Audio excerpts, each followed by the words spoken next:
Hey, welcome back. Let's learn some more fascinating and engrossing things that are available in C programming. That is C flow control statements. Generally, the execution of the program in any programming language is line by line, as in C also. But there are certain statements which are available to change the flow of this execution. These are called as control flow statements or flow control statements. Now, why these are essential? At times we need to make certain decisions, and based on those decisions, I want to execute a particular set of instructions or a particular set of statements. Now, I want to do a certain task repetitively, like I want to say print the message 10 number of times. So I can simply put it in a looping construct. So even in C, we have two set of statements which are available for changing the flow control. One is decision making constructs, wherein we have the if else statements and switch case statements. These are again the keywords if else, switch case. Okay, and we have looping constructs to do the repetitive task, again which change the flow control of the program. Like we have the for loop, we have the while loop, and we have the do while. So let me quickly explore into each of these constructs and see how they can be used to build in more interesting and uh, useful programs. So let's start with if else statement. The if statement is used to direct the control flow or the path of the execution based on the value of the expression. Now this is the general form in which the if else statement has to be used. I can as well make a simple if statement without the else part, and I can use it along with the else part as well. Okay, so this is the expression which is going to be evaluated. If the expression is true, the first set of statements are going to be executed if the expression is true. If the expression is false, the second set of statements are going to be executed. So this is how the if else statement changes the direction of the control flow. So let me quickly juggle up with an example which explains this is the syntax, and in the second grid what you see is an example. Okay, let's say I have a value of the temperature, and based on the value of the temperature I want to give certain message on the monitor. So let's say the value of the temperature exceeds 50, it is going to be a dangerous point. So I want to put on the buzzer, I want to flash a message on the monitor saying that please put on the buzzer because we have reached a dangerous value. Okay, now if the value of the temperature is equal to 50 or below 50, then the functioning is normal. So let's say I have written the if else statement like this: if temperature is greater than 50, so printf we are in danger, else printf the functioning is normal. In this case the value of the temperature is assigned to 50, so that means the condition is false here, so it will simply execute the second statement. So this statement is going to be executed in this case. Now this if else statements can be used in a ladder form. We can have multiple if else statements.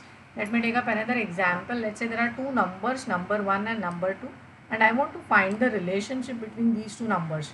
What is the relationship? Whether they are equal, greater or lesser. Quite possible, right? Such real-time cases are there wherein I want to find the relationship between two different variables.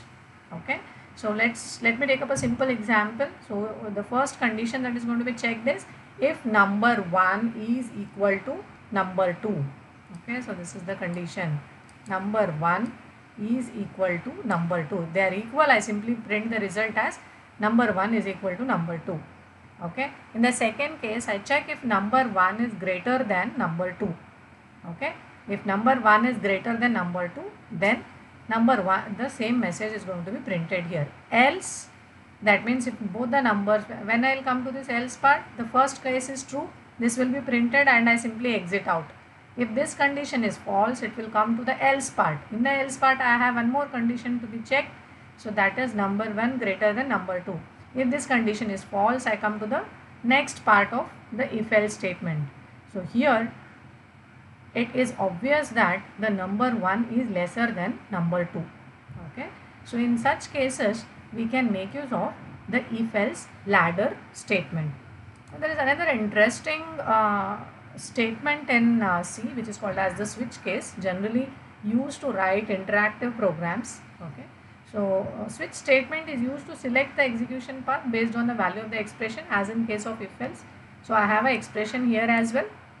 Now based on the value of this expression, it is going to be compared to a constant here. So if I have some constant 1, 2, 3, okay. So again the switch and the case are the keywords which are going to be used here.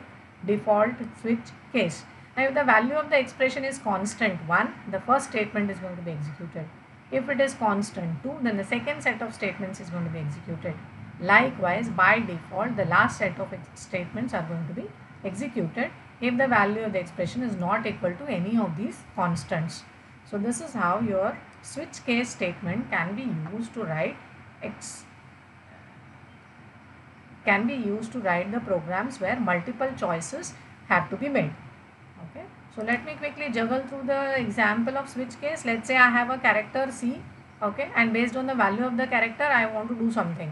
If the value of the character is 0, I want to print the numeral is 0, and if the value of the C is 1, accordingly I want to print numeral 1, numeral 2 and numeral 3. Now what you see here is a break statement. Break is going to break the current block of statements. Now current block of statement is the set of statements which are there within these two flower braces. Now once the first case is true, this will print and I have to simply come out of this block of statement. So that's why a break statement is written here. Break is another keyword which is used in C to break from the set of statements or a block of statements. Okay, so that's all in this video. Coming up in the next, we will see what are the C looping statements. Thank you.